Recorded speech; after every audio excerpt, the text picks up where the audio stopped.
All right, welcome back, everybody.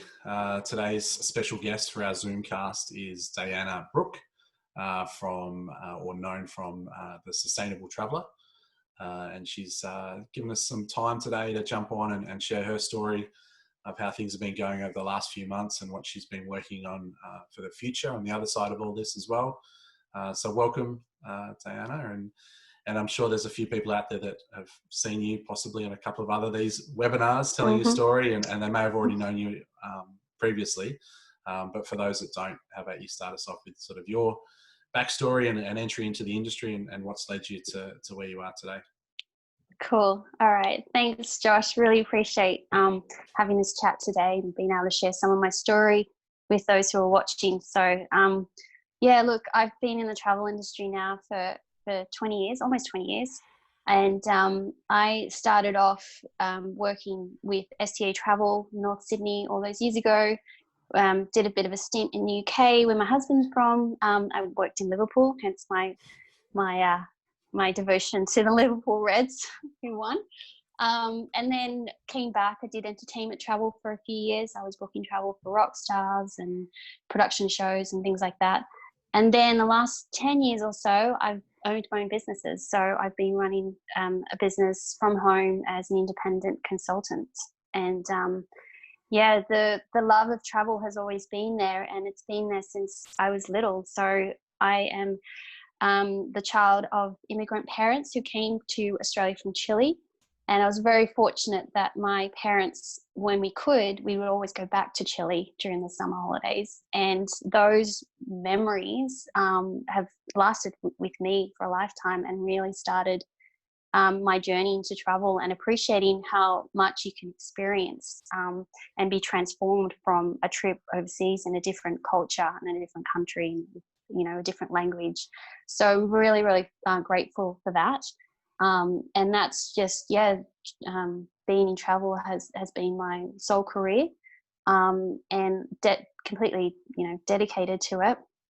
But I got to a point a few years ago where my passions and my lifestyle as a vegan and a conservationist weren't really aligned with my business, and I felt that travel was becoming a bit transactional, and there wasn't really I wasn't actually actively talking to clients about possibly doing something that was a little bit more environmentally friendly, or a destination where they could do a little bit more of a cultural in a trip or something like that. So I was really frustrated with myself, so much that I almost did leave the industry a few years ago. But it was actually my husband who had to listen to all my frustrations, that he turned around and said, well, that's what you do, that's what you love, why don't you set up a business in sustainable travel? And I was like, really, do you think? And so I literally restarted, and I pretty much had a startup a few years ago, and I founded the Sustainable Traveller from nothing. I had to, I redesigned my website, I create my own website, everything you see about Sustainable Traveller, I have, started it from the ground up.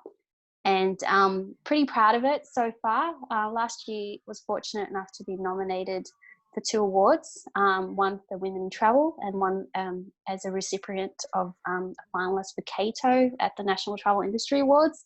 So to get that sort of recognition, within a couple of years of starting the Sustainable Travel was amazing, and really appreciative of all the support from everybody in the industry as well. So lots of exciting things from here on.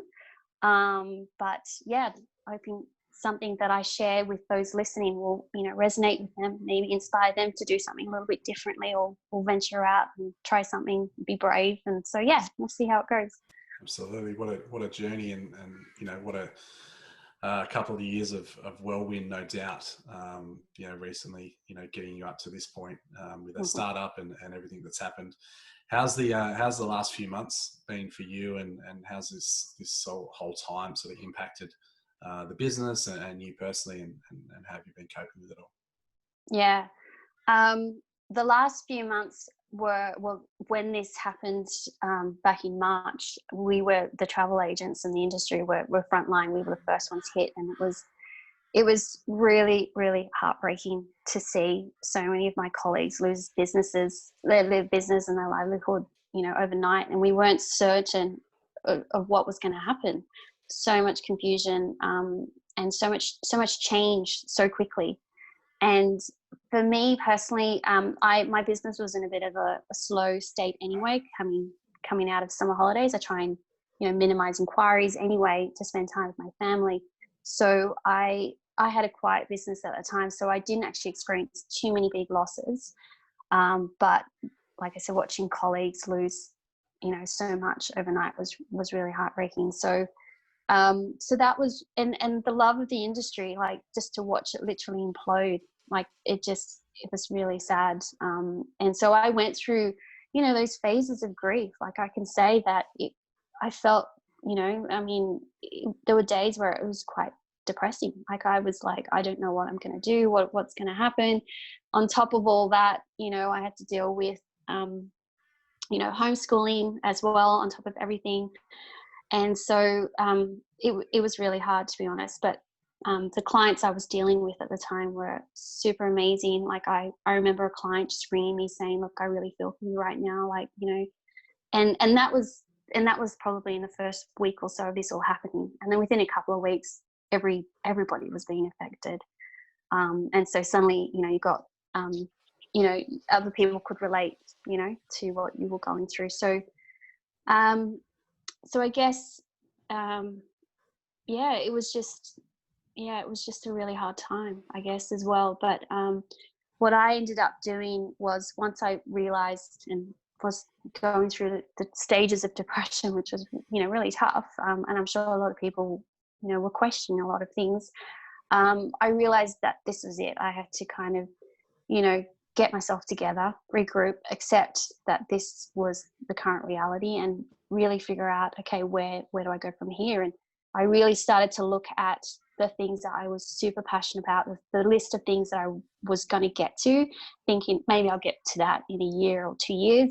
Suddenly it was like, no, I've got to do this now. It was suddenly like there was a state of urgency in my mind that this had to go out now. I had to do this now, because we just didn't know what was going to be happening tomorrow. So yeah, so that was kind of like what the last few months were like. Yeah, a lot of adjusting, a lot of reaching out to colleagues, you know, checking in on them, letting them know that if they needed anything, you know, I was happy to help. And so, yeah, it was all of that. And I think we're sort of coming out the other end a little bit, realizing that, yeah, we've got to, I guess, work with what we've got now, and yeah, plan a little bit more around that. And I guess from what I've seen and the conversations that I've had with people, a lot of what's COVID has kind of done for the industry and for a lot of people, it's accelerated a lot of things. As you said, you know, things that you might have been putting off for a year or two, you know, industry, you know, standards, you know, businesses, you know, pivoting and moving in certain directions that we're looking to possibly move to in the future. You know, for me, COVID's really accelerated a lot of things that were probably coming in some way, shape or form. Anyway, how has that, you know, what are those things that you kind of were mentioning, you know, maybe 1, 2, 3 years down the track, what's accelerated for you, and what is the sort of the near future look like in your world from that? Sorry, you broke up a little bit, so I kind of got a little bit of that, but I guess you're trying to ask me what I had planned to do that I'm sort of doing now. Is that right? Yeah, what's been accelerated okay. into that, you know, this is the now for you. This is what you're Yeah. about to, you know, take on. Yeah. So I have a background as a travel advisor. So I was consulting for many years, and I always knew there was going to be some sort of end point and a transition in my career. And I you know, was thinking that would happen in a couple of years, but from this, and from obviously the lack of business and no business at all, this was my sort of silver lining in everything that I needed to do now, and I had the opportunity to do now as well. So I was very fortunate to be a recipient of the JobKeeper here in New South Wales, so that really helped to at least have a bit of a financial backing, and it's allowed me to tie up the consulting side of the business and pull myself out of that equation. The sustainable travel still offers that for the travelers and the consumers, but I got to a point where I've been through the ups and downs of starting a business, redesigning a brand, designing a marketing plan, designing, a website and things like that, and really focusing on a niche market that I am super passionate about, which is sustainable travel and tourism. And I want to be able to use all the things that I've learned and expertise and my knowledge, and now, offer a way of educating the travel advisors who, unfortunately have been stigmatized in the media and been on the backlash of, some bad press.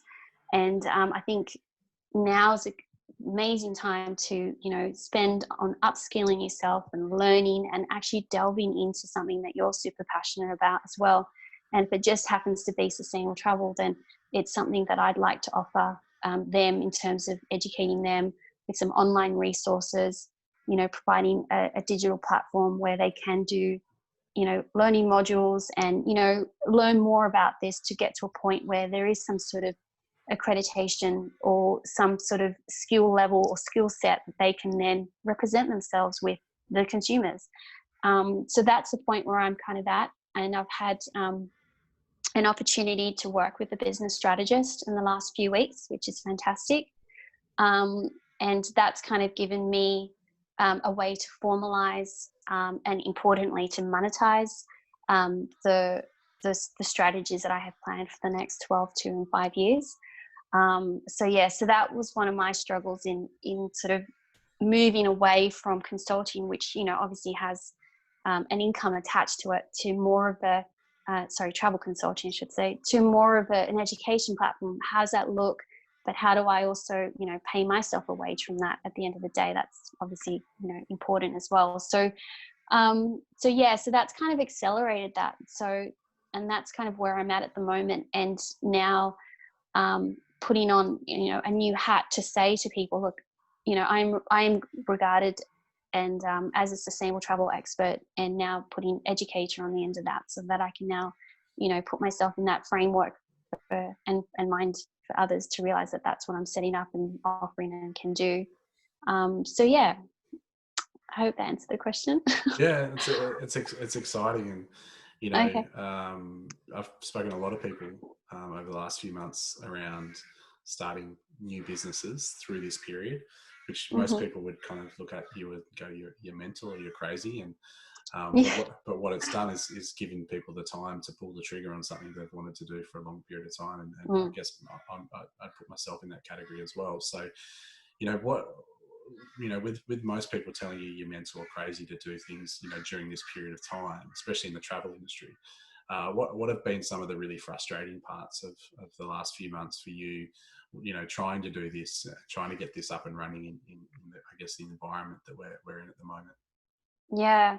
So, I mean, my business has been established for 3 years, but now that I've changed the direction that I'm going, it has felt like a little bit of a restart again as well. And so, so everything kind of had to be shifted. And a few of the frustrating parts, I think the first part most people might be able to relate to was, suddenly I had to share my office space with my husband, who also is now working from home and can make some very loud phone calls and is on meetings all the time. So I had to adjust that. And then suddenly I was homeschooling as well. I have two children who's 7 and 9, and we were homeschooling. So it was a massive adjustment from me being home alone working to suddenly having, there's four of us, and just, homeschooling, and then, just everything. That was hard to adjust to, but we got there in the end. We're quite a close family, so thankfully that worked. But really, I guess, the frustrating parts was not really having some quiet time, I guess, as well. And I had to adjust to, the times I was making phone calls and just little things like that. Another not really frustrating part was adjusting to more sort of Zoom chats. Suddenly everyone was on Zoom. Everything was, I'll Zoom you, I'll Zoom that. Even my children were being asked to get on Zoom calls. so that, you know, all these little things which have now sort of now become part of life for now, which is funny. Other frustrating parts as well, I mean, the travel industry, like I said, was hit first by the COVID. And that was really hard because we were going through these changes and we were hurting a lot, and no one really, you know, people I was talking to in other industries weren't really being affected. So it was really hard for a couple of weeks. It just felt like I was having days where I just burst out in tears. I was like, I don't know what's going on. And I remember turning to my husband saying, look, I really need to share this with you because this is what's happening right now. This can be a big change. And then a few weeks later, everyone was affected. So it was really, it was really hard. And it was kind of like, there was nowhere to go. I was reaching out. Like, I really wanted to find a way of helping others. That was my first instinct, is how can I help my colleagues right now? And I'm realizing we don't have travel agents, or the travel industry as a whole didn't really have a framework or a safety net, kind of, you know, where to go to get help first, and, you know, for our own mental well-being, you know, our own mental health, because we were going through so many things. And it kind of that was frustrating, knowing that we didn't have that sort of a safety net, or, you know, we didn't have a lot of agents and colleagues don't have like any digital services set up. They didn't have any marketing set up, like all these things that everyone really should have. And I guess I'm referring more to the independent travel advisors who, you know, work from home, have a home business, more than a frontline travel agent from a store. So it sort of was a little bit frustrating that suddenly this hit and we weren't really prepared. And I know a lot of people weren't really prepared for it, but it just felt like we bore the brunt of it, and more than any other industry, and that was a little bit frustrating. So yeah, I'm hoping we can, you know, band together, and we have, which is great, and actually really address honestly and openly some of these weaknesses that we've been exposed to now, and find ways to, you know,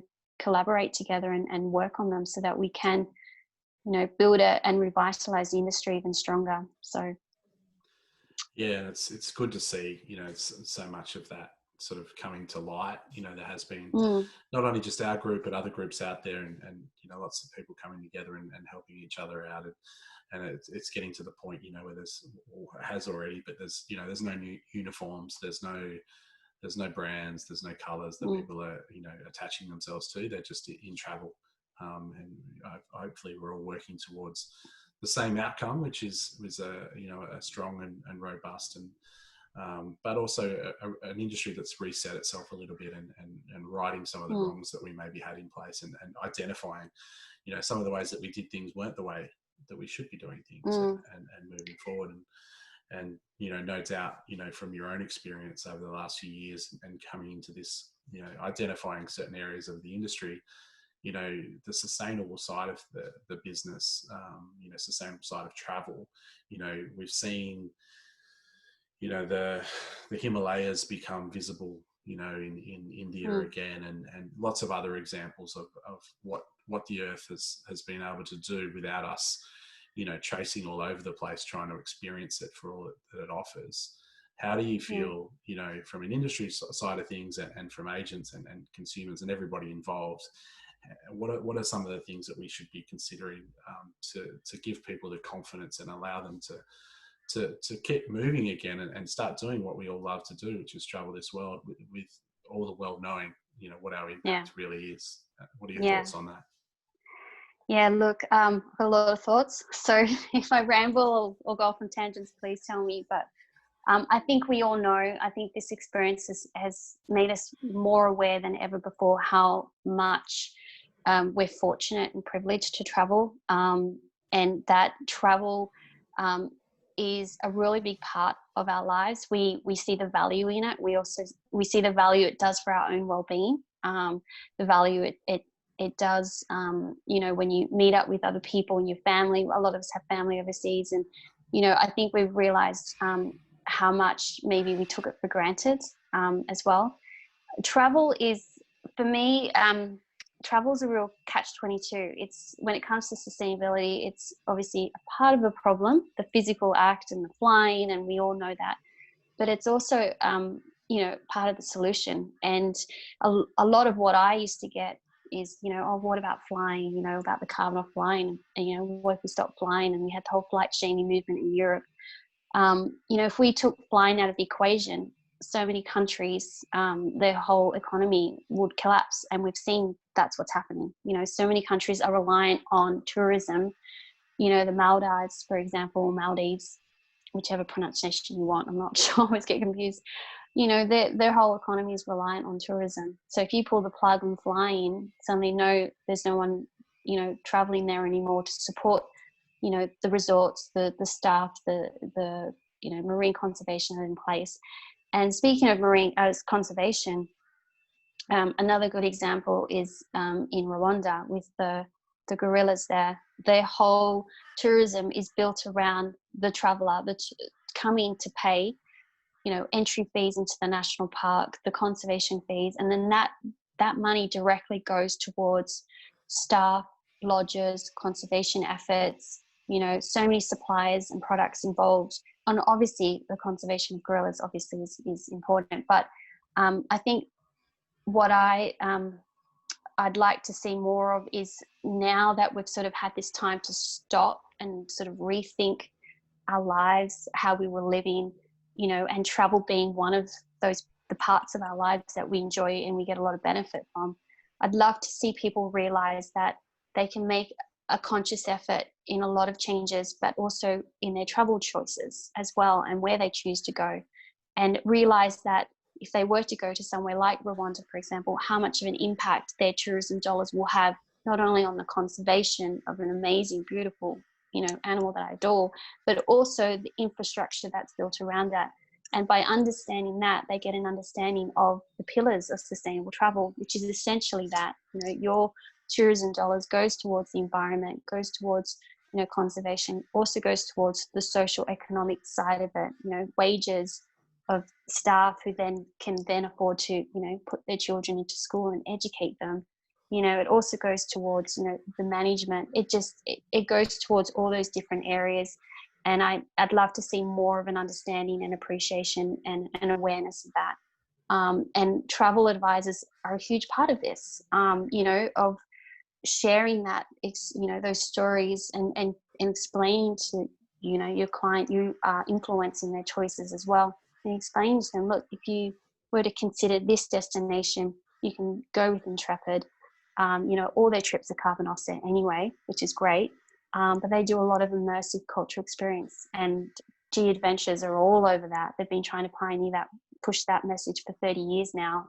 Bruce Poon is amazing in that space. So I'd love to see more awareness from travellers and consumers about making more awareness in not only their daily living habits and choices, but how that can translate into things that they enjoy, and travel being one of them.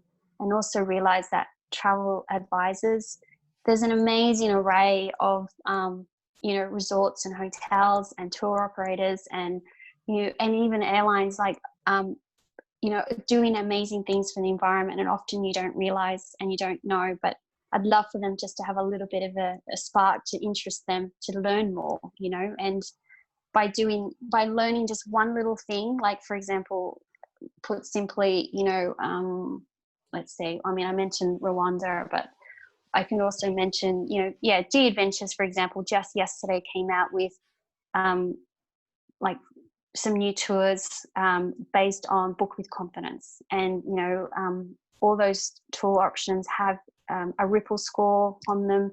Just knowing those little things can actually change a conversation as well, and spark an awareness in the client that they're talking to.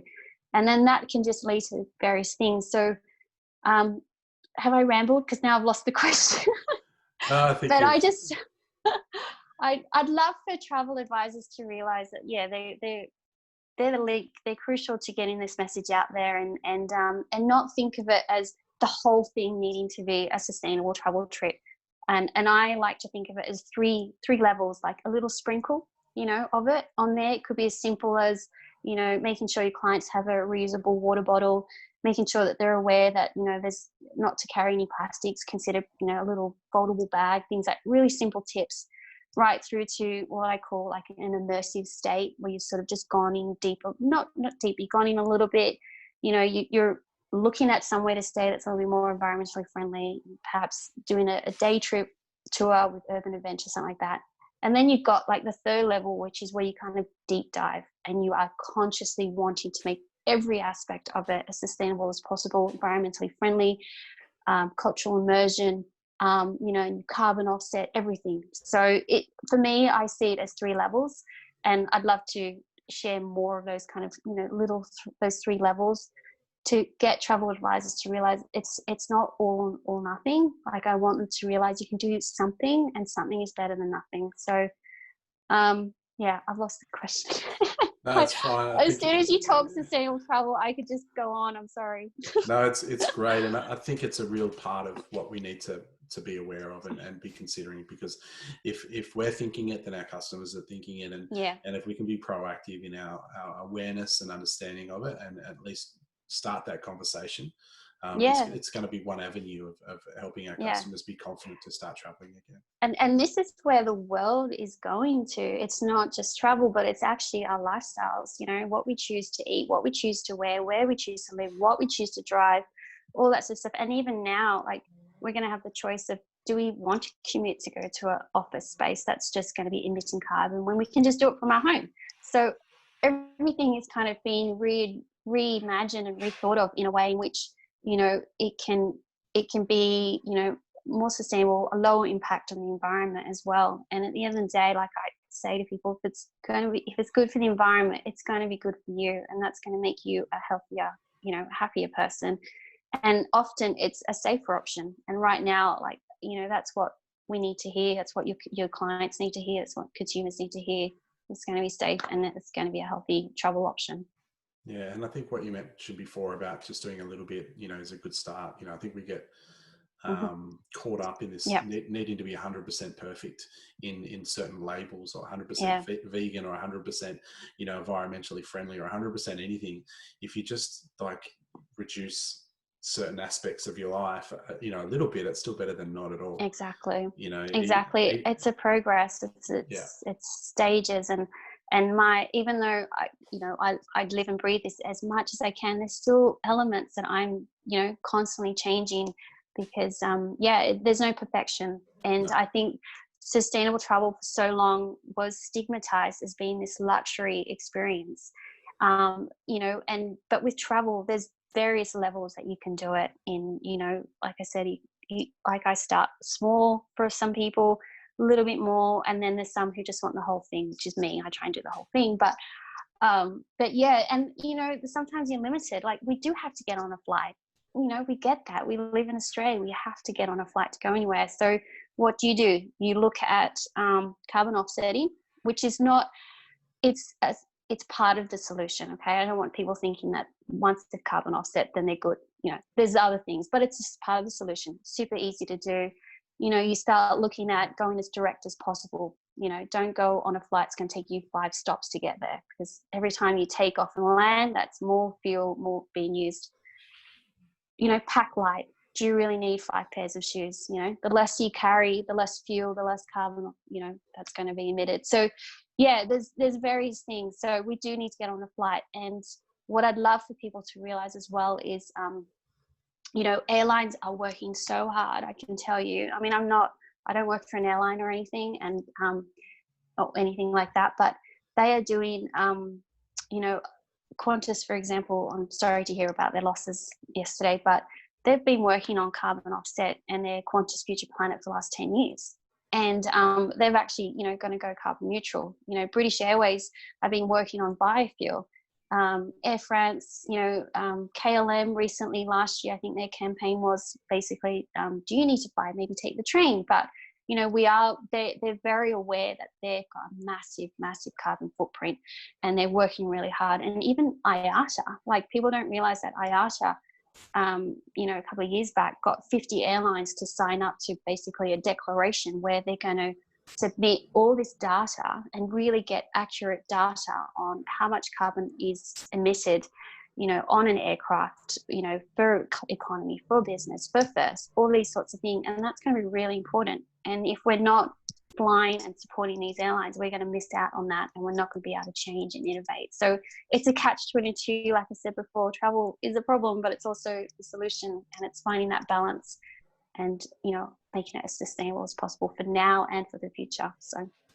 And look, I'm sure we could probably spend another 27 hours discussing this Can stuff. we? Can we? Yeah, maybe. I don't know if anyone else will hang on for that long. Maybe we'll break sorry. a world record Zoom cast or something one day, and we'll delve straight into it. I'm going to do some podcasts. I think it's. so I can talk some more. I think it's great, and it's a good conversation starter. And I think you've probably planted some really good seeds there for people to start considering it, for not only for themselves, but at least to have the conversation with customers. Yeah. The other thing I wanted to ask you before we kind of wrap things up is, there's some really good advice for agents thinking about that side of the industry and the sustainable stuff, which is fantastic, and we all agree on it. But what about from a general point of view? Just what are your thoughts as you kind of are moving away from being the advisor and the consulting side of things? What will your advice be to agents as we come out to the other side of this? What are some of your tidbits from it? Yeah. Now's a really good time to take stock of what it is that you are passionate about. You may even be considering leaving the industry and may not see a future in it. But if you are doing that, then that's fine. I've been in the industry almost 20 years, and I'm seeing this as my opportunity to graciously exit the travel consulting side of it and actually move into other realms in where I can help the travel agents in the travel industry. And, if you are hanging in there, great, now is the perfect time to learn and perhaps, upskill yourself in something that you want to know more about. All our suppliers and BDMs who are still out there, are so willing to get on a phone call with you and have a chat to you about, the small ship cruises that they have, or, there's the hybrid vessels that Hertribut have, and there's various things that the suppliers are out there. Make time to reach out to them. That's what they're there for. And I'd love to see more travel advisors upskill themselves in their passion. Be regarded and be able to market themselves as having knowledge and skills in a specialized area of the tourism industry. And I think for so long, travel agents were just kind of all grouped into this one category of a travel agent, or a travel advisor. And I think it's such a great time now to really venture out into a field of the travel industry that you are passionate about. It could be a destination. It could be, family travel, which is one of my passions, having a family. But it could just be anything. But by focusing on that particular area, you can then really upskill yourself and specialize in that space. So I'd really like to see more of that moving forward. I think that'd be great. Yeah, some good ideas, and obviously, stuff that we've been harping on about for months now, in this upskilling, education, self-directed learning, but also being passionate about what it is that you really want to be known for, and what customers that you want to attract to you, so that you can be talking about something you're passionate about every day, like you get to. And then you're talking to your target audience, and I think that's really important. Rather than talking to everyone, you are literally talking to the mother who's making the choices for where their family go, their trips.